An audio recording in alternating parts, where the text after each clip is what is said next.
boy. Big up to everyone in the building. Hope you're all doing well. As you can see, I've got the superstar Kenny Ken next to me, whose link on Insta is pinned in the chat, everyone. So go and make sure we give him a follow. Kenny, how you doing today, man? Thank you very much for joining. Yeah, I've had a good day. I was with Views on Sport and his channel, and obviously with yourself. And it's look forward to the Champions League final because it's a lot. It's a massive, massive game. You know, it's the game that got away because obviously we got the semi-finals, and all intents and purposes, everyone who was a season ticket holder at the football club would have had and would have got a ticket. Would have got a ticket because if you went to every game, you'll definitely be front and centre of the queue to get a ticket. So it would have been all of us sort of making voyages to South Germany. Unfortunately, we're gonna have to watch it on TV. So, but I will say that to anyone who asks, yes, I have renewed my season ticket. I renewed my season ticket this 3 days ago. So yeah, I will be do business as usual next year. But yeah, Champions League, and then what'd you do afterwards? England internationals, Andorra, Senegal, and then you maybe watched like the World Club Championship, the FIFA's World Club Cup Yeah. again. When is that? Is that Uh, July? it's- Is it? they're not exactly promoting it very well. It's on channel. It's on channel 5 and the Zone. So basically, it's in the middle of next month. I'll check it out for you right now because Yeah. I keep on looking at the dates and I keep forgetting it. That's how loyal I am to football. And Just obviously, quickly before. if you do love women's football, uh, the Euro 2025 in Switzerland's occurring. But yeah, the FIFA Club World Cup starts on June the 14th and finishing on July the 13th, making it like a little World Cup, aren't they? So we've got a little bit of football at least. It's one of them things. I'm glad to see the back of Arsenal's season this year. I really, Yeah, really am. But that. then you have a couple of days, didn't you? And you're like, "Where's the football at? Where's the football at?"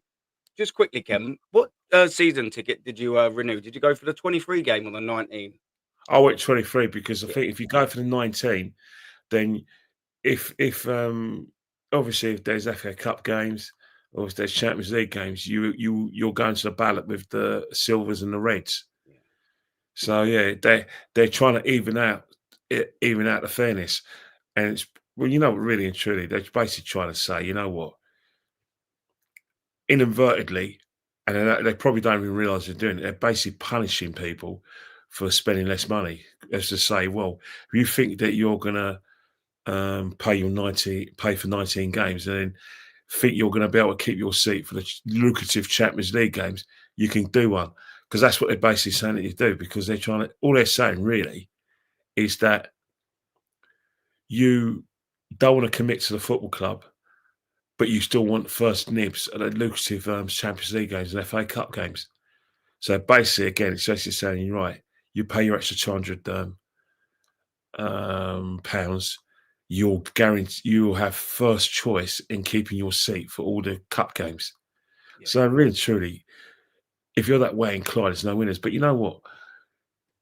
The club didn't think about it themselves. They were in consultation with the supporters clubs, where some people, money they find they struggled to pay for their season tickets, and they've really struggled to pay for it since lockdown. So the club have reached an alternative, but what they've done is that they kind of punished fans with money issues by saying, well, yeah, sorry you got money issues, but you can watch all the league games, but if you miss out on getting the cup games, tough. That's what they're saying here. And if you're lower tier, like you are, aren't you? But you get a nice little 6% increase. I'm sure you've had that 6% increase for the Oh, last 2-3 years, didn't you? Upper tier 4 for me. yeah, we're always going to get an increase. Yeah. But it's one of those things where there's a massive waiting queue to get to watch Arsenal play football matches. So you're going to have to, it's one of those things where, again, it's like, if you leave, then you're right at the bottom of the queue to a red membership, if you're lucky. and you've got to go about that process of getting back in the queue for season tickets. So no one really wants to lose their season tickets. It's the same with like do you remember the away season ticket? They abolished the away season ticket because when away tickets were at 50 or 60 quid, a lot of people were leaving the sort of like the away supporter scheme because they couldn't afford it. Then all of a sudden fans balloted and said, right, you're punishing away fans. Why don't you? Clubs don't really need the money. Why don't we make every away ticket £26? That's what it is. £26, but clubs will charge you £30 for their administrative costs. So as soon as the clubs did that, all the people who wanted to quit the away scheme stayed in the away scheme, because I was actually like a season away from getting an away scheme where I could go to every away game. Where I was going to, where you send your bank details and they just take the money out and send tickets to your house. Yeah, I was quids in for that. Unfortunately for me, but fortunately for most of our fans, they reduced their away tickets, so everyone stayed. Yeah, that was a little while ago now. I'm sure they've done that. Yeah, that was about just probably about a couple of seasons before, a season or two before lockdown. Yeah, I was going to say about 7, 8 years, there or thereabouts. In it, I'm sure it is. Have you renewed? I have, yeah. Not reluctantly. I'd have done it regardless because I wouldn't want one of the top gooners sat in my seat for a start. I did get the 23 option as well. Like you said, I just risked it. When this Wednesday when I actually went in the option, there wasn't an option, for that one of the The 19 one. 91. It just came up as £1,127, and I just went, yeah, go on then. Boom, the money was in there. Do you know what I bet you they done, Ken, with that? I bet you they rolled that out to give you the option of 23 only, and then probably a couple of days later, like they'll then roll out the 91 That's to try and get people. That's exactly what they did. What the club did, the club gave me the option where I went in the queue, I was able to pay my season ticket, and then after I paid it, they sent another email, official email, give me a choice of the games. So I could have waited for the official email and had a choice of games, but I didn't want to wait for the official email because you noticed this season they didn't automatically take the money out of your account because they're given the choice between Oh, that's why. Yeah, I wondered. 19 of 23 games. When did you get your email, Ken? Because I only got mine on Wednesday. I think mine was. No, my email came on the 21st to say the week of the 26th. That's when you'll be able to renew your season ticket. And then when you go into like your questions and answers of your membership, it actually tells you that from 3 p.m.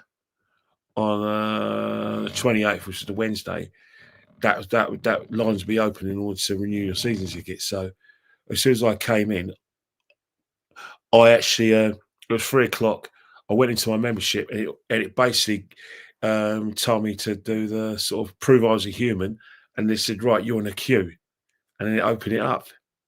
Yeah, that's cheeky, mate. Honestly, they do that. They do it on purpose. They're not stupid. They really ain't stupid. But Ken, you briefly sort of touched about the Champions League, mate. Obviously, we all know we ain't in it. But what we did win, though, Ken, we got our quarterfinal cup.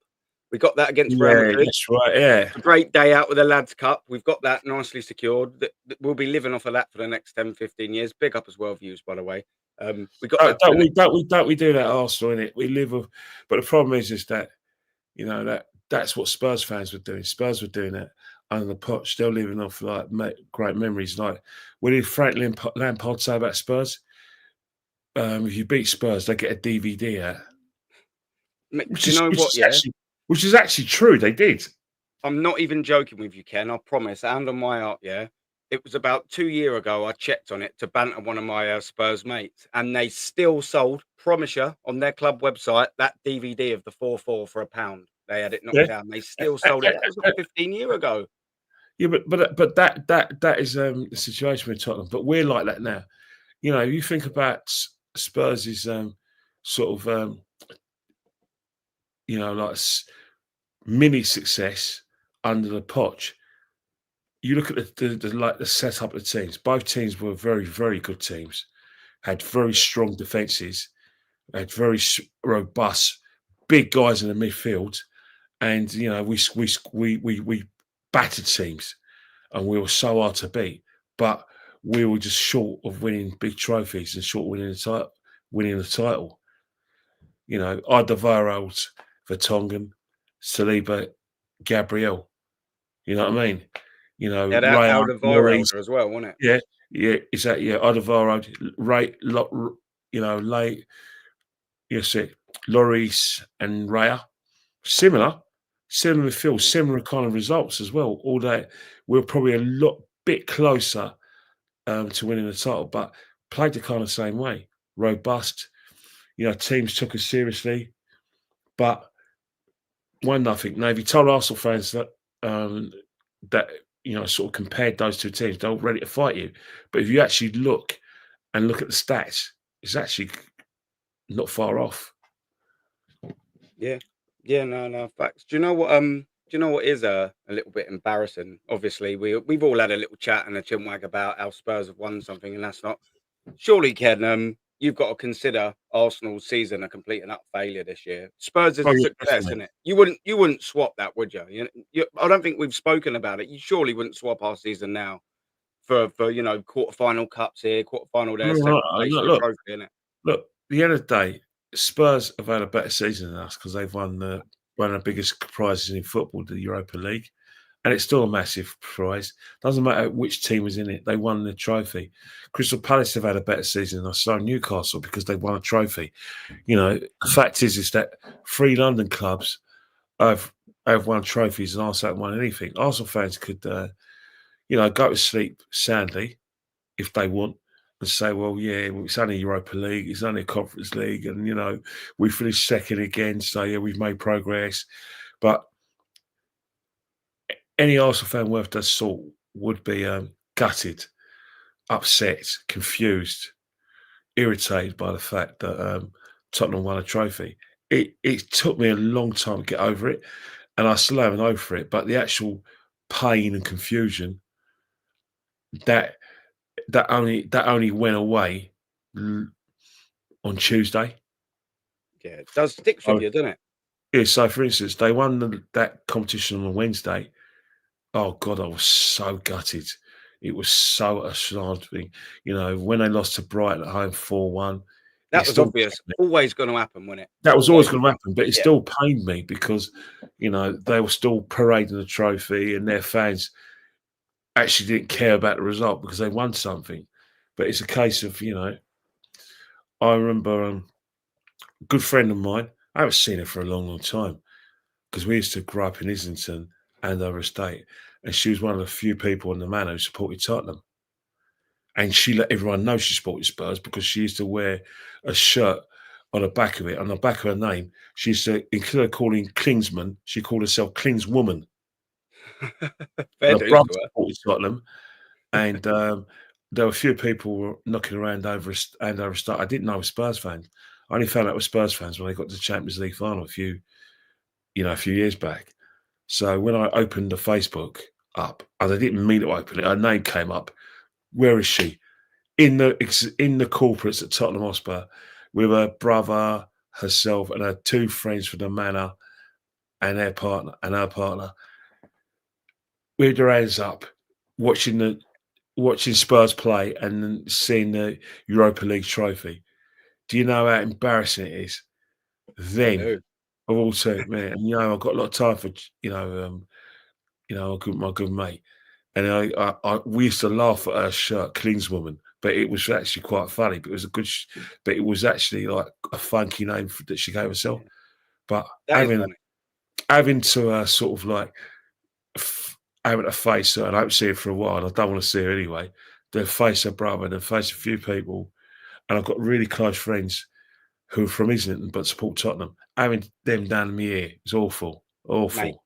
Ken, I had it, yeah. I had 2 mates, literally 2 of my longest term sort of mates. I've known them since I was about 3 or 4. They were out in Bilbao, and mate, I promise you, maybe about half hour after, obviously they were in the stadium celebrating Mm. this and all of that after. I promise you, mate, I got absolutely slaughtered. Pretty much every other 20 minutes, half hour, I was getting voice notes, shouting. They were calling me, Oh, texting, all you through the know, night, mate. Literally all through the night. I woke up in the morning with about 125 messages from each of them, just it, absolutely dealt with it's, me.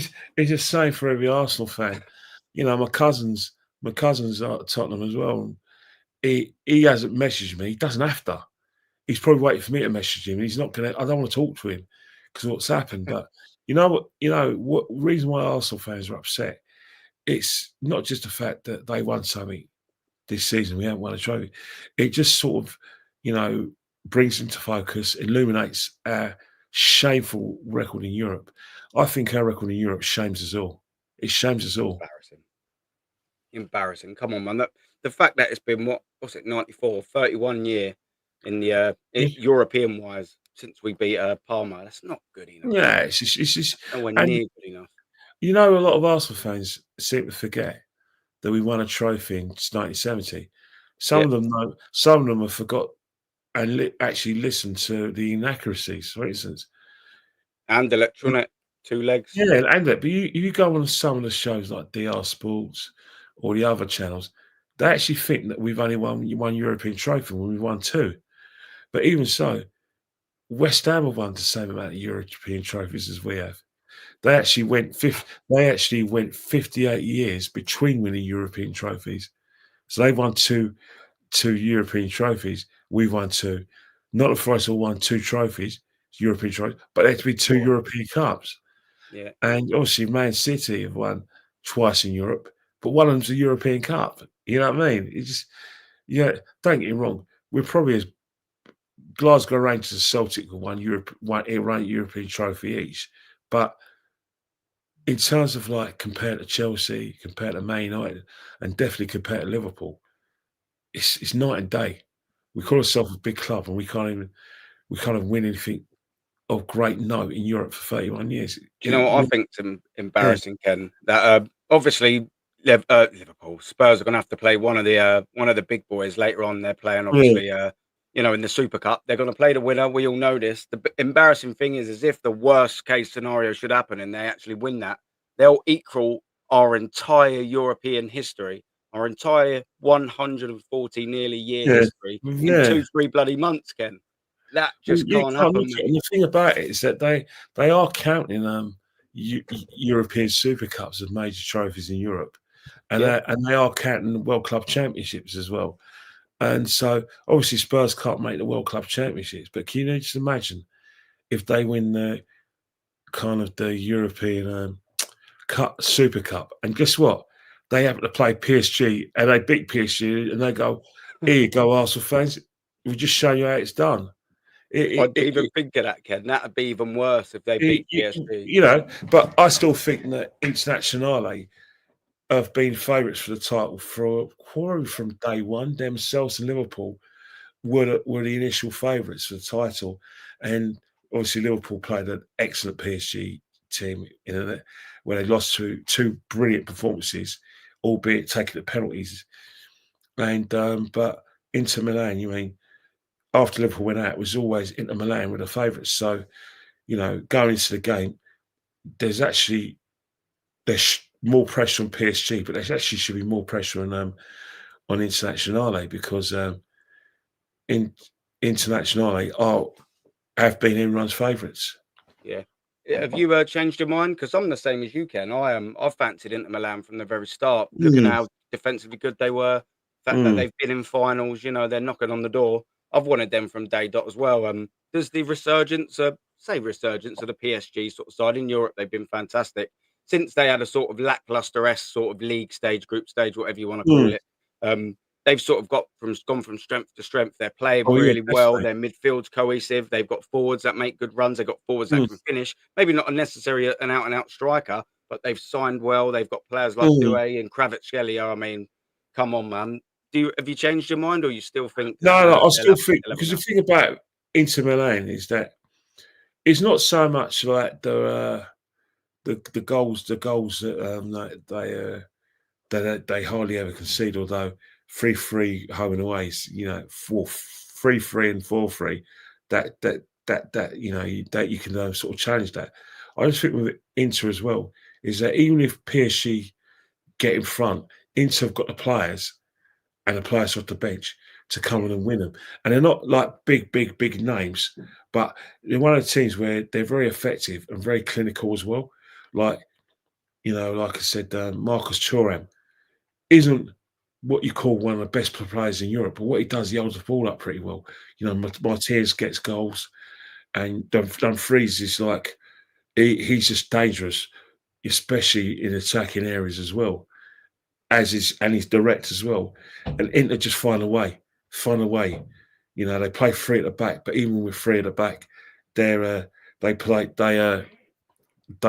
as I said, really find a way all the time, and that's why you think that the team is better than PSG's team, whilst PSG are more of a team than Real Madrid are. But you just look at PSG, you think, right, if PSG go a goal up, you could see it in Inter equalising. But if Inter go a goal up, you could see PSG finding it difficult to break Inter down. Yeah, facts. I mean, you got to give Inter credit as well, man. I mean, they're still somehow managing to get a tune out of bloody Mkhitaryan. Well, yeah, Mkhitaryan. Yeah, he's still starting and balling it out there. I think they've dropped him to sort of like CDM or Yeah. CM box to box or something now. Something else as well. Do you remember Darmian played for Man United? And I do. when Man United won the Europa League in 2017, Darmian. What was that? Darmian. Was it when Ibrahimovic was there, wasn't it? He might not have scored in it. Yeah, He scored in the Carabao Cup, didn't he? Ibrahimovic didn't make the final because he had an injury, but they played Ajax in Stockholm. Darmian was the right back that day for Man United. So it's one of those things where you look at Darmian, everyone thought, after he left Man United, he's not going to get any success. Look at him, Mkhitaryan, as you said, Mkhitaryan. They got really, really, really strong players and a strong side. Correa, that Shanalulu, however you pronounce it, Shanaloglu, however you pronounce it. Set pieces. You think about it. Yeah. 2 years ago, they, losing against Man City, where they didn't really lay a glove on Man City. I know there was a chance for Lukaku, but I'm sure he had one or two. Yeah, one or two chances when he did he come off the bench? I don't know. Either way, I can't remember. He had a couple. Thinking, right, we lost 2 years ago. This can't happen again. So I suppose the kind of pressure should be on Inter Milan, but I think the pressure is more on Paris because of the money their owners spent in getting the best players in the world to play for Paris, and all he's got to show for it is 2 European Cup finals. Yeah. Can you see it being a high-scoring game? So I'm not sure how I think about it, rather, because I'm looking at the semi-final, Ken, and I was like, well, that's probably going to be 2 tight-legged semi-finals. Yeah. There's not going to be goals. And look what happened on the other side of the leg. It was goals galore, mate. Well, we think about it. If you go by the other finals in Europe, for instance, the Conference League final, second half, Chelsea just came out of tracks and mashed them. But if you look at the Europa League final, 1 goal was enough. Man United struggled to break them down. If you want to sort of like have a sort of local example of the FA Cup final, Palace scored. Man City just couldn't get that equaliser. Yeah. So it could go like that. That Man City, PSG, if they go behind, may not be able to sort of like get that equaliser. But I do think that I really do think that it for me, I would love it to go to penalties because I just don't want it wins. I love more football like extra time. But I think, Inter Milan Give us a score, Ken. Come on, give us a score before we move on to Sesko and Arsenal. Give us a score. 1-0 to Inter Milan. I think that they will score, and PSG will find it difficult to break them down in a way that Barca could break them down, but paid the price for it, breaking them down. 1-0 in full time? Full time, or is it going to go full time? One thing about Inter Milan you can't deny. They know how to bounce back.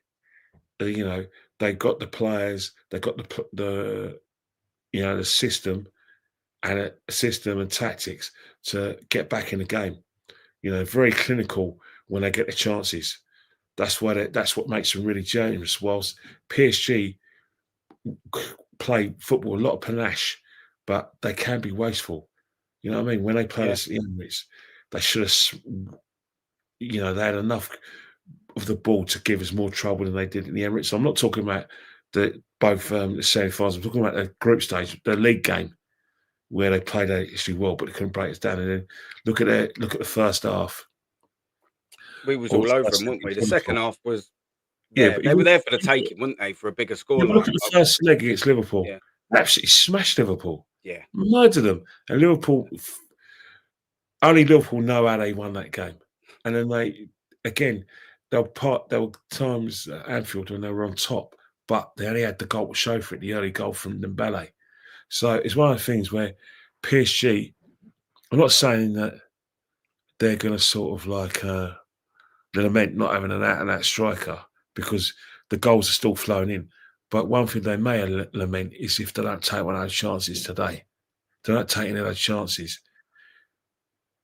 They've got to, They'll haven't they? play well, but they'll be the first ones going up for their medals, not lifting a cup.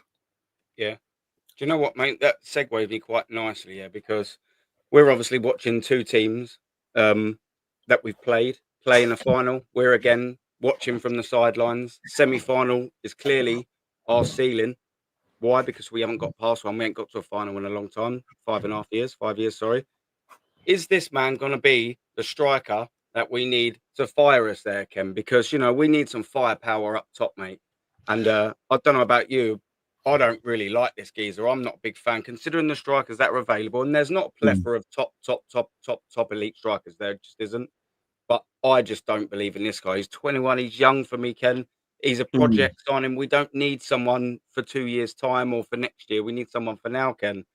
Is this going to be the geezer to take us to the next step from second to first in the Premier League, from semi-finals to a final, finally getting out the bloody third round of the FA Cup? Well, the club believe he is because across Europe, and especially at Arsenal, he's seen as they feel that he's going to be a future GOAT, that he's got everything that's needed in order to be a top striker. Obviously, you look at his height. They talk about his link-up play, and they say that he's got a variety of finishes as well. And Arsenal have been tracking this player for the last 2 year or so. He's really been our only choice, and I mean our only Yeah. choice. Arsenal fans ain't going to like that, but I was always I was always comfortable in getting myself in a position where I didn't fall in love. I didn't acknowledge Gyökeres, but I still commented on him. But I never were one of the people that put my flag to the mast of Gyökeres because I knew that that is not Arteta's choice. He's never been Arteta's choice. He may be. I think maybe people linked him with the club because of the get out clause. Sorry, the sell on clause, and that we got the money to do that, and maybe because of Berta's kind of the position at the football club now, that Berta is the man that gets each player. And then, the media have probably said, well, Berta's wants a right now striker, which Gyökeres is, but Mikel wants someone, first and foremost, who is going to be someone who's going to be a top player for Arsenal long term. And most importantly, it's about his system. If you look at the way he wants to play and the way you perceive Sesko to play, you could argue that Sesko may sort our system more than Gyökeres. Gyökeres as a striker would 100% thrive on early service, us getting the ball early, for changing the way we play. Whilst we play a very evolved way of playing, like build up from the back. When we don't have the ball, we make sure we're compact. The striker who plays has to be the first defender. Can I just jump in quickly there, Mm, Ken? Because obviously this striker is going to be a massive, massive signing for us. Because whoever we get, it's going to be for a lot of money. Yeah, mm, that's just an absolute fact. If it's Gyökeres for 70, if it's Sesko for 90, if the reports are true, either way, it's big mm, money. And it's going to be a long-term striker for the next 4 or 5 years. I think we mm, can all agree on that. I'm sort of not just thinking about, and I do agree with you, by the way, like, maybe there is sort of stylistic problems with maybe a Gyökeres in this Arsenal team, but I'm sort of more thinking forward for the next manager, because hopefully Mikel Arteta ain't here. in 6 months' time or in a year's time. And I think Gyökeres, in the long term, over the span of 5 years, would probably be better for Arsenal Football Club as a whole in general, rather than a Benjamin Sesko. You know what it is, Aaron? It's goals. You look at him and you looked at his last couple of seasons, he scores goals. Another thing as well, and one thing you can't take away from the fact is that with Gyökeres, he has played in England. Yes, he played in the Championship. He was an academy player. He had a few academy games for Brighton. He knows English football inside out. And he scored 50, he scored 50 goals last season. The problem is, Arsenal's feeling is that I don't think they're criticising his attributes. I think Arteta is. It's just that Sesko has always been a long time player, and I've mentioned that as early as I mentioned it early this season. I mentioned it last season as well. I told everyone, some who wanted to listen and some didn't want to listen, that you're wasting your time. Laying your colours to the mast of Gyökeres, because that's not who Arteta wants. You can see all the links that that you see from like people like the Athletic, Fabrizio, all those people who believe in sort of speculation and journalism. Where the club will probably like nod wink here and there. The fact is Sesko signing is something that hasn't gone away. It hasn't gone away. I see more evidence that the club are interested in Sesko than Gyökeres. Another thing as well, I watch Mikel in the dugout and I watch our style of play. And our style of play does not lend, unfortunately, to Gyökeres. And people say, well, you haven't seen Gyökeres play. Well, I don't watch the Portuguese league every week, but I do watch games of the Champions League involving Porto. And I watch the highlights involving Porto. And I compared that to his performances in the Portuguese league, and they're quite similar. But when I see the goals that Gyökeres scores, and he scores all sorts of goals, the way we play, the way he plays, I just don't see it under Mikel's system that it's going to work out. Yeah. But I do see. What, though?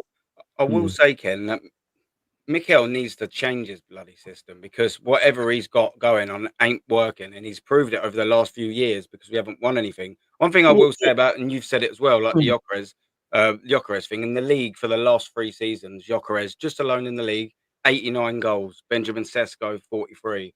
I mean, that's a major drop off in terms of goals. And the worrying thing about Sesko is, Ken, 2 years ago, 16 league goals. The season before that, he got 14 league goals. This season, 13 league goals. So he's not even on the upward trajectory. I think what it is that the reason why they're looking at it from a sort of long-term point of view, they're looking at, right, all those goals he scored, he would have been like, one of these seasons he'd been 18 or 19, and then he'd be 20 and 21, and now he's currently the age of 22. So they're thinking that the pathway to being a GOAT is actually meeting those requirements, that he's actually evolving, rather than, if you look at Gyökeres, because of the amount of goals he scored, he's right now, let's get him in. Whilst, in terms of the club, their longer project. Another thing as well, probably the business point of view as well, is that tie the lad on a long contract. If he's a GOAT and he wants out, then we can name our price for him. So his age, the way Mikel wants to play, is counting in his favour, as opposed to Gyökeres is a player that he has never been interested in. I think I'd rather have Isak than either striker, but Mikel Arteta, there's no evidence to state that Mikel Arteta has been interested in Isak, and there's no evidence that Isak would come to Arsenal anyway, or win it to come to Arsenal. He's saying nice things about the club, but the fact is that they've won something at Newcastle. At the moment, he's probably said, yeah, give me another year and then I'll probably be able to move on. But if there's evidence of Mikel Arteta being interested in Isak and Gyökeres, I'm yet to see it. This is a good comment from Adam. Big up to you, man. Do you reckon Gyökeres would have worked in the 22-23 season? Definitely. He easily worked, because that's when we were on the front foot, where we were playing football. Why can't he change to that, though, Ken? Why can't he? I know I'll tell you what changed. But it we lost. We didn't win the league in 22-23. One of the reasons we didn't win the league, a lot of fans mistakenly say that we didn't win the league because we had injuries to players like Saliba. We lost him and we played Rob Holding. No, reason why Arsenal lost, the league was not lost at Liverpool. The league, believe it or not, was actually lost when we actually won games. And hear me out and I'll explain my points. Yes, we beat Bournemouth 3-2. Yes, we beat Aston Villa 4-2. But we conceded 2 goals, and a lot of those goals were conceded on the counter attack, where teams were playing, were attacking our fullbacks, and they'll basically isolate their fullbacks where the fullbacks weren't getting protection. And what was happening is that midfields were making runs into the box. Yes, we won games. We won games the hard way. So when we were beginning to sort of like we're winning games but not keeping clean sheets, we got ourselves into really bad habits, and then we weren't able to have last minute goals like we had against Bournemouth and Aston Villa. So Anfield 2-0 up, Liverpool just got in amongst us, got a goal before half time. Remember Salah missed a penalty, got a last minute goal, but they battered us. West Ham 2-0 down, same sort of thing. Our tactics. Let's not talk about Southampton as well, where they're 3-1 up. They're absolutely murdering us.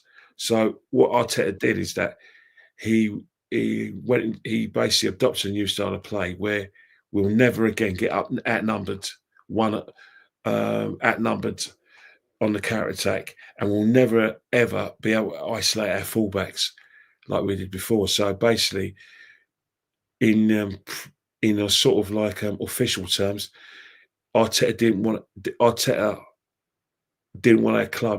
our team to be overloaded. So basically, this Arsenal team is now compact. You're not going to be able to overload us. You're not Do going to you be not able. think he's gone too far the other way on Oh, like the absolutely. old He's 100% seesaw, isn't he? too He's far gone down like there. that, attacking, He's and like, now he's gone like that yeah, defence. he's 100%, because what's happening is that the shackles are on. We don't take risks. We don't shoot from 25 yards when we don't play crossfield passes, and we only cross if there's men in the box, and we got a good chance of winning those balls. But if there's not enough men in the box, then we're not going to get the ball forward quickly, because we know if we lose the ball, then we're vulnerable to being outnumbered and teams creating chances of us at will. You look at Something. the I'm sorry. you Go look on, at the Ken. first half against Newcastle. They were creating a lot of overloads, getting into a position, couldn't take chances. Second half, shut up shop. Like I said, stop the overloads, stopped the isolation of our fullbacks. What happened? Yeah. Newcastle couldn't break us down. We got the goal. Game over. Something's got to give though, in it, Ken, for next season. Like obviously with that, I'm happy to find somewhat of a happy middle in between. Obviously you need a good defence, and you need to always defend well if you're going to Mm. consistently win Premier League games and or challenge or win the Premier League title. That's just facts. The issue for me is playing this way so far that way defensively. We're just so far behind in the attack. There's no potency, and we're just relying on Saka to just do something, put in a good ball, whip it Well, in the far corner. We shouldn't do without a that. We ain't shadow got of enough doubt, match winners to play like that, have we? Nowhere near enough match winners to play like that. without a shadow of doubt, I've Yeah, been critical of Martinelli for a good he couple really of has. seasons now.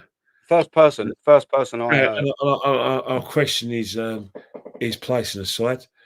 I kind of sort of interpreted that our interest in Mudryk was a direct sign that Martinelli may not be able to come on that journey long term, and that we were looking to upgrade on Martinelli. And Mikel Arteta was proven right. But one people would say about Martinelli is that Martinelli has been asked to do a lot of work off the ball to order to make his compact. So when we do get him in those sort of these positions, I don't know if it's tiredness or players have worked him out. Either way, for 80% of the season, fullbacks were having an easy time against him. He wasn't getting behind them. He wasn't even when he was isolating the fullbacks. The fullbacks were having easy games. Another thing as well, I was noticing that Martinelli was getting outpaced by players. Dibbling, Tyler massively. Dibbling, not from Southampton that outpaced him. Even Bruno Fernandes.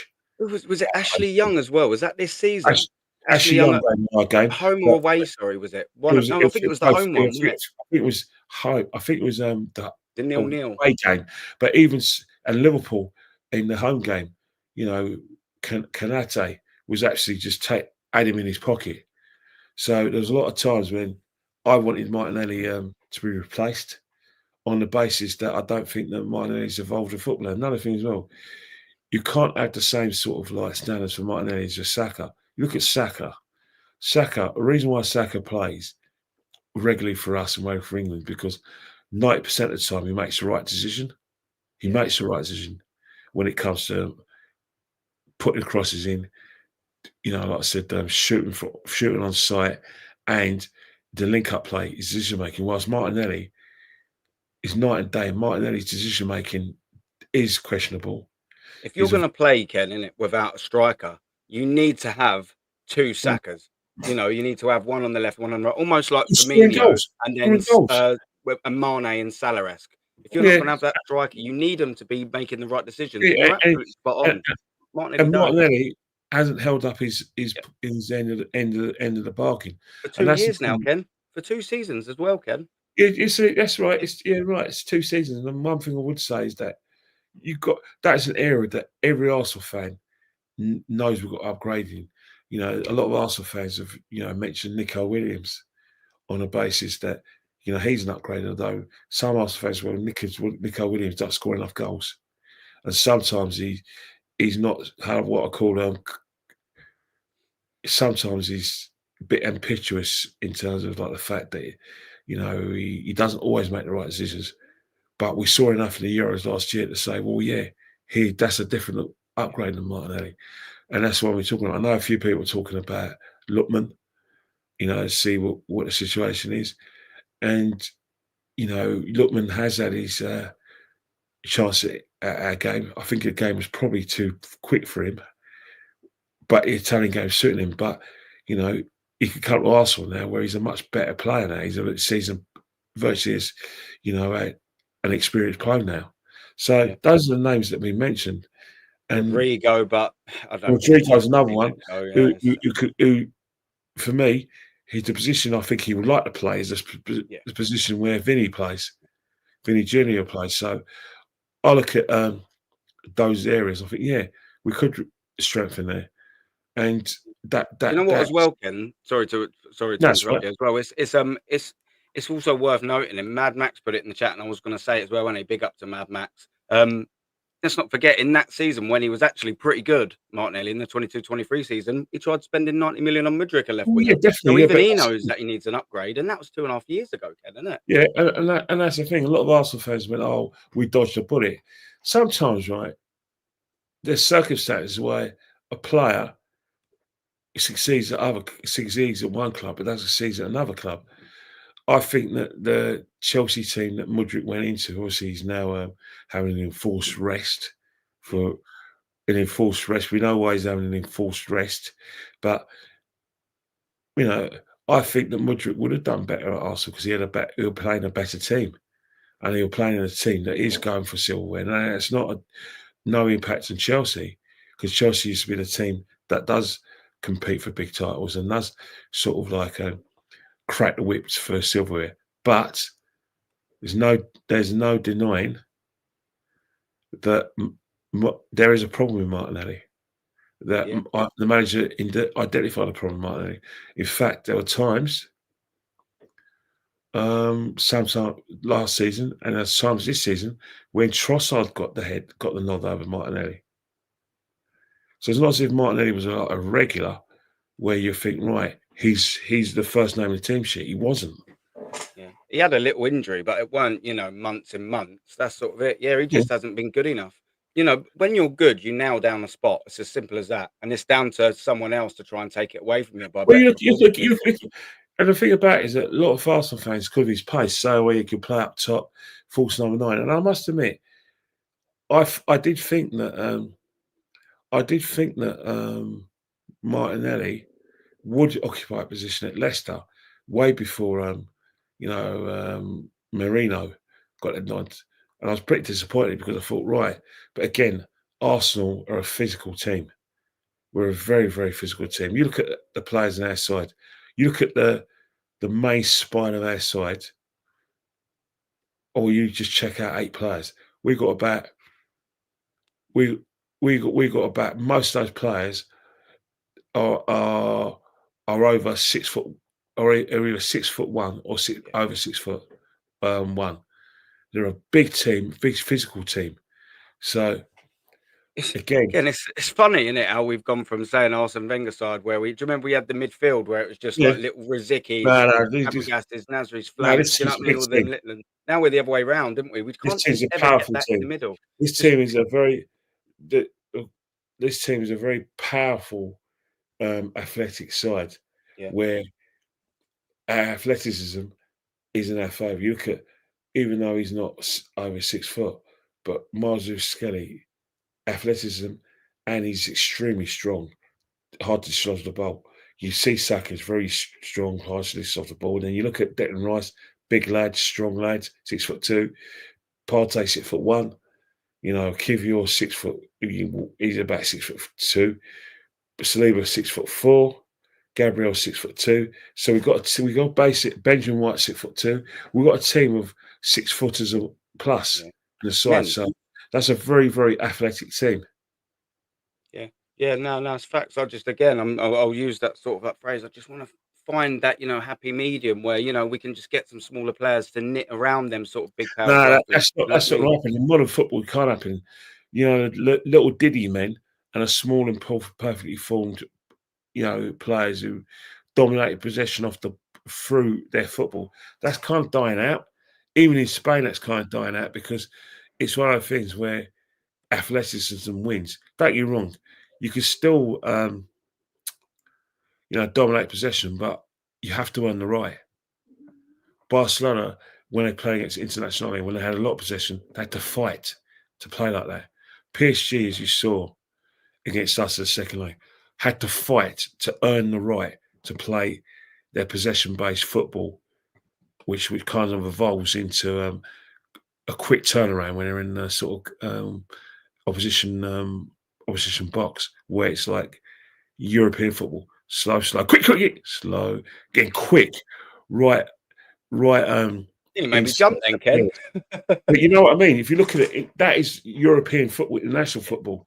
It's not like the Premiership where the ball moves, the ball and minds and bodies move quickly. Yeah.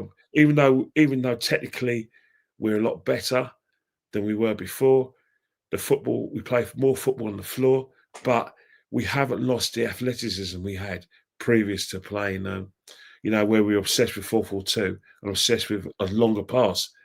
Our fitness levels, then you had to be really fit, but our fitness levels are even higher Through the than roof. that because, Yes. the modern footballer does a lot off the ball. So the footballer has to be big and strong, and that includes Another our players. Another thing with that though, Ken, just before I get to this super chat just quickly, another thing with that though is, yeah, they have to work harder, they are fitter, but we are Mm. seeing a lot of injuries mount up. We'll get to that. I just need to read this one out. Big up to you, Clock End Curtis. I see you've sent your season ticket went up to 1,500. I'm guessing you're upper tier then, because yeah, I He's think up to mine here, was mate. He's up to here. mine was 14,144.50 or You're something you're like up that. tier as well. I'm Yeah, lower yeah, tier, yeah. so my ticket. So you yourself, GJB, and I'm right, Nick. They only Curtis. takes me 30 seconds to get to DJB. Yeah, literally, it's just Yeah. just So just around the you corner. you guys are in the gods. Lead judges is always in the upper tier. I take it you We get the do. best view, and the pitch looks It is a good massive. view. The pitch probably looks massive when you're in upper tier. When you're in lower tier, the pitch is like, instead of looking like a rectangle, it looks like a square. I'm It's on row 6, so I'm right in front. You know where the boxes are and the club level bit is? yeah. I'm literally just right on there, like I said, row 6. It's not a bad seat, but big up to you, Clock and Kurtz, as well. You're saying big up to Aaron and big up to Kenny for speaking the truth.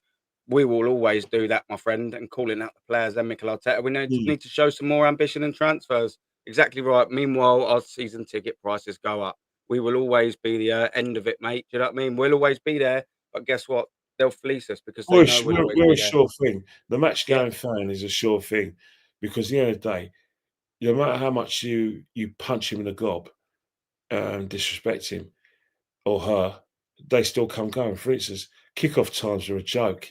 You know, the 5:30 kickoff times on the New Year's Day, the 10 o'clock kickoff, the 8:30, 8 o'clock kickoff times away from home when you're playing Boxing in. Day. Do you remember a couple of years ago, Ken? Was it Yeah, Boxing Day or New Year's Day, 8 PM kickoffs and all of that? yeah, and What that's was the that thing. about? That well, we played Ipswich Town this year. We played Ipswich Town on the 28th. Was it 7th or 8th? 28th? Yeah, yeah, something, Yeah, one of them, yeah, yeah. Friday 28th, 8 o'clock kickoff.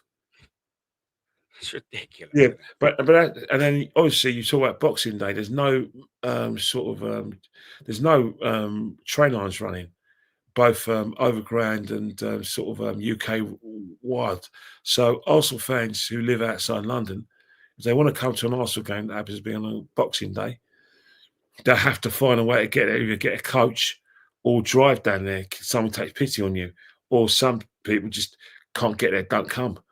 And it's one of the things where I've been a big advocate. Oh, sorry, yeah, it was 8:15. I remember, yeah. I've always been a big advocate of, I know the chat don't agree with me, and I know you won't agree with me. I've been a big advocate for cancelling the Christmas program, like having a midwinter break, because I think about the midwinter break. Our cousins in Europe have a midwinter break. It doesn't seem to do them any harm when it comes to playing in the Champions League or playing in international tournaments for their country. And I think I always find it pointless to have games at Christmas when 9 out of 10 times the players could benefit from rest and maybe to And everyone recharge. else gets it. Everyone But else gets it. my feeling is for the fans' point of view as well. Where you've got games on Boxing Day where there isn't a train service being run. The only trains that will run are the trains that are probably going to major airports like Heathrow and Gatwick. Apart from that, there's no trains being run. So fans have to pick up coaches, and don't get me wrong, the coaches make a lot of money on Boxing Day because there's no trains. So anyone who wants to go on their travels on Boxing Day, they will have to go by coach. But even so, I don't think that the Christmas program benefits football fans. Yeah, but do you know what? I actually would cancel it. To be fair, um, look. I don't mind that there's something to sort of do around that area. It's more of a bit of a ball ache for me when it is on Boxing Day and it is on the day after. I'm like, I just want to chill at Yeah, home with the family. I don't want to, especially when it's later, so because it ruins your day. Because it takes the whole exactly, day. It's and 12 and that's o'clock. Boom, sweet. I'll be back at home by about 4 o'clock, five yeah, o'clock. Job done. The rest of the evening. and that's what I'm trying to get at as well. And even so, Adam Amino is right. This season, football fans have been kicked in the teeth again. You know, last week there was major engineering works last week, where basically when you talk about the major engineering works, you've got big games across the country. So fans are having to, if you're going outside the London area, you'll be lucky if you can go over the overground. But if you're an Arsenal fan and happens to live in the Midlands or Luton, you need to you're probably going to need about a train plus a rail replacement Yeah, minibus to um, get you home, and then that same train and minibus to get you to a football game. And we've had loads of times this season where football fans have had to sort of enjoy that. I went to Ipswich away. Ipswich away on a Sunday. It was Easter Sunday.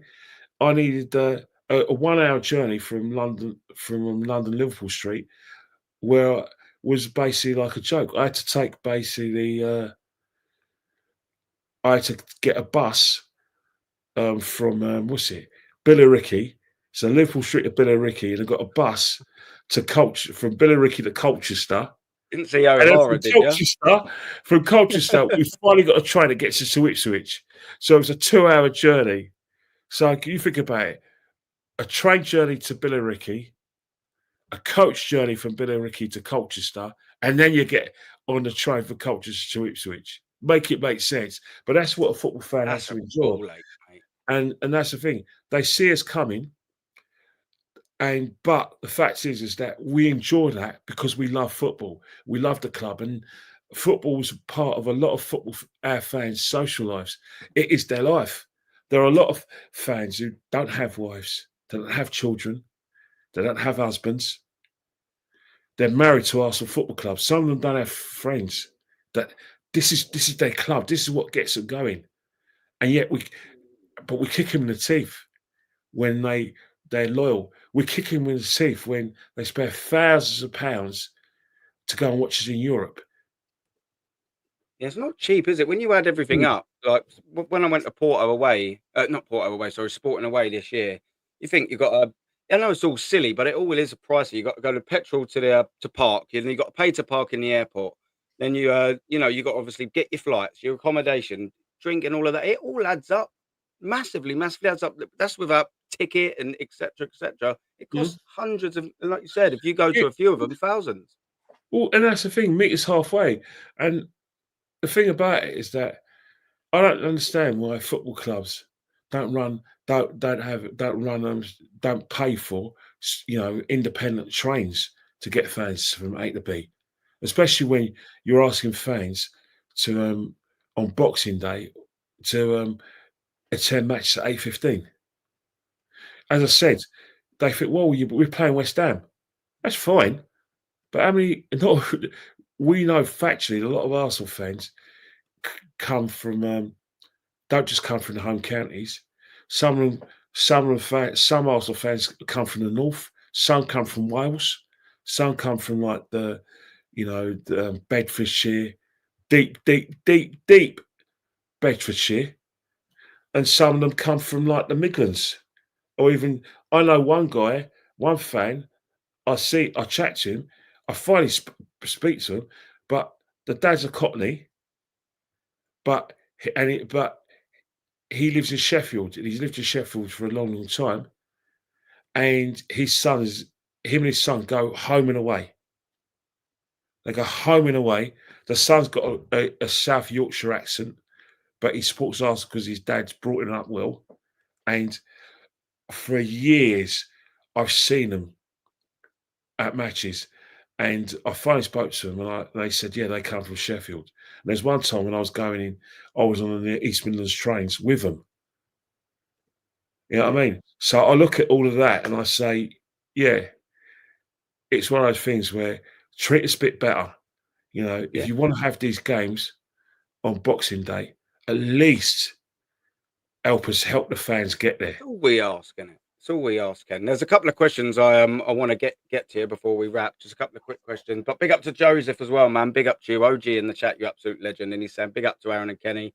Two top ones who speak facts. We always will. Said to you a few weeks ago, Kenny. Martinelli, yes, we want to move on, but he will be on massive wages. Yeah, it's always a problem, with Arsenal, giving them massive wages and moving them Oh, on. absolutely. They But don't that's tank. the thing. That's what Berta's for. Someone Yeah. who's dealt with these sort of these sort of like I said issues with lack of reason. Let's just remember why Berta is here. You think about you look at the Atletico Madrid model when it comes to nurturing players and then selling for big money. Atletico's a master in that. Yeah. Aguero, who was it? Aguero, Torres, What's his name? Antoine um, Griezmann was the one, wasn't yeah, it? yeah, Griezmann, um, Rodri, Partey. You know, players like that. Who else? Who else was there? The guy who's Colombian. They signed Depay, didn't they, for free? Yeah, They despite had that and even Carrera, so, they build these players up. They Costa buy these even. players for cheap, and then they sell them for a Yeah. song. Like I said, Diogo Costa, Torres, Aguero, Rodri, Partey, Griezmann, Falcao, Defender. Yeah, Falcao, Jimenez, is it? Falcao? Falcao was at Atletico. Yeah. So they've had and obviously he's been there for a lot of times under under sort of Simeone. So he would have been involved in these Oh, Black acquisitions and departures. So as I said before, he's actually got these players in, and those players have excelled and then been sold for big money. And Yeah, Bert has been a lot part of that. So that's why Bert has been hired for Arsenal. He's not just hired to get the best players available and have links with Spain, or is he obviously at Atletico Madrid. What they've done is that they got players out the door for big money, and that you can't take that away from him. All the yeah. players who they got for big money have gone to other clubs and they've excelled. Griezmann obviously struggled a bit at Barcelona, but he still scored loads of goals. Diego Costa, look what he did at Chelsea. Aguero, Man City. Rodri at Man City. Partey with us. Torres, Come on, the yeah. list is endless. Suarez, yeah, like you say. Torres at Liverpool. You know, Atletico Madrid have obviously my guy Berta wasn't there for most of that period, but for the latter part where players have been sold on, they've gone for big money and they've been value for money at the clubs that they've gone to. So Berta has been brought to Arsenal for that as well. He Yeah. has to be. We Hope have he to be does in a it. situation where we don't just buy well, we sell well. Yeah, I just hope he does it. Couple of quick fire questions to you, Ken. Zidane or Bergkamp? My guy. As manager, No, a best favorite player, better player. Who would you have, Zidane or Bergkamp? I think that's what he's sort of saying. Zidane or the Bergkamp? thing about it, right, is that Different-ish sort of no, players. I actually, know. Zidane's won things at international level. He's won the World Cup and he's won the Euros. So you have to go with him. Champions League. Bergkamp has won all these big trophies domestically, and he's only won one trophy in Europe, which was the UEFA. Well, he's won two trophies in Europe, UEFA Cups with Ajax and Internazionale. So yeah, it's definitely going to be Zidane for me. Although Dennis, most Arsenal fans say he's the best player we ever had. Obviously, I'm an Henry man and beg to differ, but I, I, I, I, I agree with everything you said about it. I agree with you, but I prefer Henry. That's Yeah. which is a bit of a I don't know, 360 way of answering questions. But It's yeah, a nice conversation to have, though, isn't it? yes, You you prefer said Bergkamp Stephen or Lehman, Henry or and yeah, that Stephen or Lehman. I know that what you're that going to say, I think. you know what? Now that is something that Arsenal fans, if you actually took off your biasness and actually look at both their performances, and you look at the involvement of football, and you look at their attributes, is actually very close. There's a lot of Yeah. who Arsenal fans who went to Highbury um, from the 90s up until the present day. A lot of them say Lehman. A lot of traditionalists will say David Seaman because of the name and who he is. And I don't disagree with either. Me personally, I was going through a phase when I said it was Lehman. Then I went in a Yeah, phase that's where I what I said thought it's you was going to say. I'm when sure I've I said it remember you was saying it Lehman. before. But to be true to my footballing self, I have to say Lehman for my footballing self because of the way game evolved, his leadership as well. He was a better leader than David. Yeah, Lehman was fact. an absolute crazy goalkeeper. Lehman was a goalkeeper in the kind of a lot of German goalkeepers. The great German goalkeepers were actually nutters. Oliver Kahn's an absolute nut job. You know, Sepp Meyer was a bloody nut job. Harold Schumacher was a nut job. Lehman is that kind of He really was. absolute nut job. But I do think that if Lehman was in goal during that run in 07, 08, and I know he made a couple of mistakes in the first couple of games against Fulham and Blackburn, but I do think that not having him, we would have won the league that year. And yes, he did get sent off in the Champions League final, but that Turja Harja is a son of a bitch. I knew you were not going to be And, happy with that. You're and right. he's a crook. He's a crook. I swear to God, you don't advocate any sort of harm on him, but if there's one man who deserves harm, it's him. if there's one man who deserves to be sort of like throttled, it's him. If there's one man who deserves to be grilled, gripped up with an inch of his life, If which you'd is get away with it, Ken, would you be the guy to give because him a? I was at a Champions League final, and his refereeing that day was an absolute disgrace. Yeah. It was an absolute disgrace to the extent that you had to ask yourself, was he getting any sort of like financial sort of like incentives to referee like that? I mean, to send someone off, right, when blow your whistle just as Julie's putting the ball in the net, where you could have given a yellow card and it's given Barcelona a goal. You know what? It hurts. It hurts. I hate that guy with a passion I could kill for. And I've never, ever, ever gone for referees. But there's two games where I look at it and I just say the refereeing really, really left me angry. There was another game against Liverpool 2 years later in the quarterfinals of the Champions League at Anfield, where Yeah. the referee in that game, it made me. I could have killed the referee. I don't know. I don't even want to name him. I don't even want to look at him. Why But do I I could have get killed something that with referee. Colo Torres in my head? Was he Yeah, sent off, or did he no, actually have had a no, penalty or it's at something? Anfield. I Yeah. just killed that referee. We So I can see played. that yellow kit. I can see the You yellow one we remember? were wearing. I just remember it. It was the penalty. You know, Bright Babel, where he Bobble. got a Yep. penalty, Yep. Babble. where it Yep. was That's outside the box, what I was gonna say. Yeah. where he was outside the box, right? And the referee still gave a penalty, and then they went down the field and got a fourth. Yeah, it was one of the best games in Europe I've seen for a while. We played absolutely out of our skate, out of our skin, and the referee that day cost us. I don't think I can ever forgive the referee for that quarterfinal against Liverpool. I'll never forgive Turja Hauja for his refereeing and against us, Barcelona. And guess what? 3 years later, the same Barcelona team with virtually the same players got that Swedish referee at Stamford Bridge. Where I Really? mean, I bloody didn't hell, know that. how many penalties should have Chelsea have had that game? Yeah. Was that? Yeah, at the bridge. When was that? Was that when they had like the You know when decos, wasn't it? Iniesta's got the away goal in the last in Yeah, injury time. mate, I that mean, was a robbery. I can vaguely remember that. That was an I absolute. remember I remember thinking, wow, wow. I thought it was bad under Turja Hauga, but this referee topped the lot. That referee in the Chelsea sort of Barcelona game in 2009.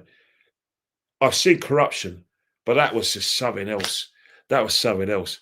I was watching it down the boozer with quite a few Chelsea mates. As we were saying off cam, I've got loads of Chelsea here where I am, loads of Chelsea, and they were all dumbfounded. I think they were like, obviously, a couple of them drinks, they were smashing glasses and like I mean, outrage and everything. Like they were pissed the off. referee that day, I was gobsmacked. So you had a Swedish referee for the Barcelona Chelsea game at the bridge when Essien scored that worldy volley in it. And then you had the Norwegian referee for our game in Paris in 2006. 6, yeah. At Liverpool at 2008. Again, I don't even know the nationality of the referee, and I just want to forget him. But if I saw his face, I remember him because his officiating that day was disgrace. And I've that's seen it. the size of your bloody hands, Ken. If he gets one of them off of you, mate, I'm not You fancying know his what it chances, is, right? mate. Is that's real corruption. The sort of corruption that they accuse referees of having against Arsenal this season is nothing compared to the real time corruption I saw in those two games, which involved us. I don't think I've ever seen a Champions League final be spoiled by one man. So bad. It was horrendous. That final, I still think to this day, I don't think I've watched like any extended highlights on it. I Yeah. swerve it when I'm looking around. I can't watch it, mate. All right. You know what? They'll grown man in tears, but they weren't crying because we lost. They're crying about how we got kicked in the Yeah. teeth. I mean, it, I've never seen a game refereed like that in my life. Some of the Robbery. It actually was. You know, people get taken a piss out of us saying the robbery thing, but that was robbery. I mean, I still think that if Barcelona didn't get their equaliser in Paris, we'd still be playing now until they got their equaliser and their winner. That's how corrupt it was. And I'm sure Chelsea fans would say the same thing about, Iniesta's goal in the last minute. If Barcelona hadn't equalised, I think they'd be still playing the game now. Yeah. You know what though? They did get their one back. Was it the Torres goal for Chelsea? They got their thing back for Chelsea. Well, you know what it is. Chelsea and Barcelona had a bit of a rivalry, didn't they? Yeah. When obviously firstly under Mourinho, and then obviously they had a bit of a rivalry, and with Di Matteo. But yeah, Chelsea and Barcelona have had some fantastic, ding dogs, and obviously I've always wanted Barcelona to win because I don't support English clubs in Europe. I do not. Yeah. How can you back an English club in Europe that is your direct rival? 24/7 during the domestic season. I don't see the sense of backing an English club in Europe. I'm totally with you. I agree. Sodom. I'd understand why there's some patriots who think, oh, yeah, you've always got to support the English club in Europe. I was like, what do you mean? How can you support Man United in Europe? They don't support us. How can you support us, mate? Chelsea in Europe, Spurs in Liverpool in Europe? Nothing personal. I know for a fact that if we got to the Champions League final, every club fans, especially the ones in the Premiership, want us to lose because it's rivalry. All the other 19 clubs are going to be international fans we got through. You know what I mean? Yeah, Ken. The headline: Norwegian authorities are investigating the mysterious disappearance of former referee Kenny. Where have you been for the last 48 hours? I'll tell you one thing. I've been looking him at. He's probably in the boot of my car, saying, "Let me out! Let me out!" Punching it, kicking it. Yeah, punching the boot of the car in it. Let me out! I can't breathe. No, you can stay there a bit longer. You stay a bit longer. I've waited for this opportunity for nearly 20 years. Yeah, stay there, man. And if you don't sort of keep quiet, if you keep on making noise, what I'll do is I'll drive the thing and start doing wheelies on the cars. You know what I mean? I thought you was going to say straight off a cliff then or something. I was going to say Kenny's going dark. Not at all. But seriously, that I don't know what motivates referees to sort of take bribes in matches. I mean, you get well paid anyway. Most of the referees have got big businesses. Some are millionaires. Togsha Hauser is a millionaire. Great business. Clearly, he's a greedy man, and clearly he's a very corrupt man to referee like that. It was a case of UEFA did not want Arsenal to win that trophy. Whatever happened, Barcelona had to win that game in Paris in 2006, and nothing's gonna detract me or dissuade me from that point of view. Yes, it's sour grapes. Yes, I'm a sore loser, but justifiably I'm a sore loser because you had to be there to see it. Yeah. Oh, it's ridiculous. Roberto Di Matteo, mate. Roberto Di Matteo, mate. What is he actually doing? What is actually Roberto Di Matteo doing? I mean, he's got to be kind of like, you know what? If you had sort of like a football trivia question in about 10 years' time, and one of the trivia's questions was Chelsea season in 2012, and you say who won the Champions League and the FA Cup double in 2012 for Chelsea? A lot of football fans wouldn't know. Unless you're really into football, you're going to think, bloody hell, Roberto Di Matteo won the Champions League and he won the FA Cup and he was only there for 3 months. What phase was Roberto Di Matteo in? Roberto Di Matteo, mate. What phase? It's a proof that you don't need to... Go on, mate, sorry. Whenever Chelsea sacked a manager, it was always after they lost to West Brom away. There was that period where under Villas-Boas they lost to West Brom away, so he got sacked, And I think there was another game. Who else lost to West Brom away and they got sacked? Was it Scolari? It was one of those ones, but it's Scolari, I actually don't think quite was that it's actually quite funny long that ago. Scolari. Go on, mate. Sorry. every time you think Chelsea were dead under Abramovich, when they sacked a manager, they go and win a trophy. Like 2009, they sacked Scolari. They went and won the FA Cup. Yeah, and the league that year under Carlo Yeah. Ancelotti in his first And season, done the domestic double. next season, they won the league. They sack Viz Bush. What's happened? They go and win the Champions League and the FA Cup. They sack Mourinho the first time. Yeah, They get to a Champions League final, and they finish runners up by 2 points in the league. I mean, make it make sense, mate. Do you know what? That's exactly how they moved. That's why they were so successful under Abramovich, because they moved like a big club. And now look at Chelsea. Yeah. You know, they're acting like us. You know, they're spending a lot of dough, all right, but just not in the right places. They're not making the right. Well, So I mean, that's. I'll tell you one thing. Todd Bowley, he was in Krakow, and he seemed pretty pleased that his team won the trophy. Oh, he would do, yeah. He would. Whereabouts was he? Was that Where?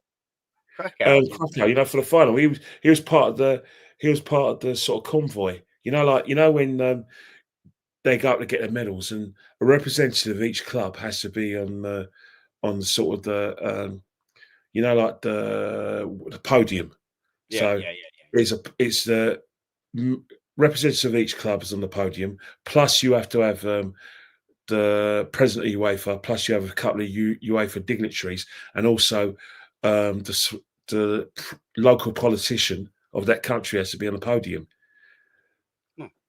Yeah. Nice. Guess what, Ken? We'll end with this. Where do you reckon Roberto Di Matteo is, mate? He is the technical advisor for South Korean football club Jeonbuk Hyundai Motors. That is where Roberto Di Matteo is. Oh, is that where he is?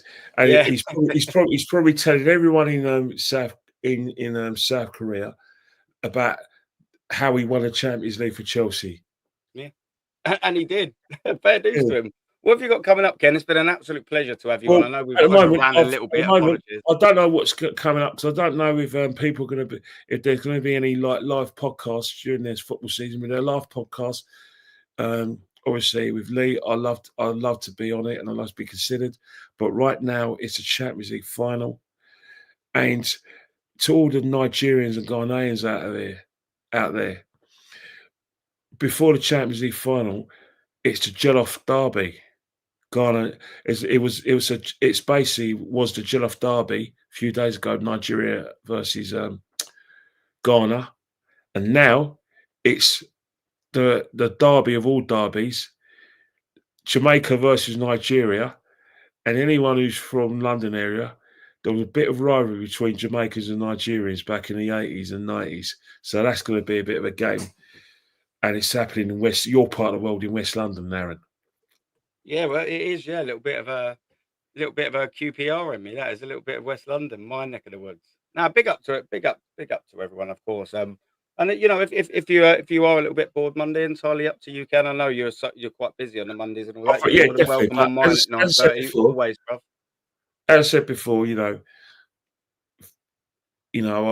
if there are podcasts going, just enjoy yourself because there's not a lot of football to be played, but you know. You have to be on the money if there's any sort of transfer speculation. If any player leaves, if Arsenal were in for any player and we get them over the line, because you've got to be on the ball. Because at the end of the day, if Arsenal want to sort of balance the books up, there has to be transfer speculation involving players going out as well. Yeah. No, facts. No, like I said, man, it's been great having you on, Ken. And like I said, Monday 9:30. If you do get a little bit bored and fancy jumping on for half hour, an hour, however long. We'll organise it, but I don't think I'll be able to do this Monday. But I'm not blowing you out. But like I said, I have enjoyed myself, and we'd definitely like to do something. But Mondays and Tuesdays, they're one of those days where during the football season I am busy, and I've had nothing to say that there's going to be nothing coming up as well. Because normally I'll get the nod week and say, yeah, we'll have a break this summer. I'll see you in August. But I haven't had that call to say it's not on, so I have to assume it's on. Legend. Well, enjoy the football. World class chat. You've been absolutely fantastic as Thank well, you man. very Been much loads for of having me you on. in the I'm building. enjoying myself Absolute as pleasure. usual. Everyone, if you enjoy the football later, and take care. All the best. And I'll set her out. tell your dad, that there's some cricket going on in Lords. The London derby between Middlesex and Surrey is on July the 16th. The London derby at Lords. He'll know what I'm talking about. Middlesex, Surrey. No, he will. I bloody won't. I'm not going to say that. I will. I'll say you said hello. Yes, But no the London cricket talk. derby at Lords. T20 Blast. Enough of the cricket stuff. Take it easy.